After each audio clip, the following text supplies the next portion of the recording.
লোকসভা নির্বাচনে দাদা আমরা যখন পার্থ ভৌমিককে ক্যান্ডিডেট করা হয়েছে তখনই আমরা জানতাম আমরা কত ভোটে জিতছি।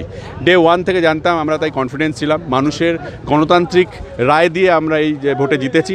ব্যারাকপুরের গুন্ডারাজ খতম, শান্তি ফিরে আসলো এবং মানুষের রায়ে সেটা ফিরেছে। উন্নয়ন হবে, এখানে আরও উন্নয়ন হবে। পার্থদার মতো শিক্ষিত কালচারাল একজন মানুষকে আমরা পেয়েছি। আমরা খুব খুশি, এখানকার মানুষজন খুব খুশি, হাত ভরে ভোট দিয়েছে। এবং আমার মনে হয় যারা যারা গুন্ডা ক্রিমিনাল এই ব্যারাকপুরকে অশান্ত করে রেখেছিল তাদের এবার অন্য কোথাও যাওয়ার পালা। আরে দাদা, তারপরেও অনেক রাউন্ডে জিতবো, সব রাউন্ডে আমরাই জিতবো।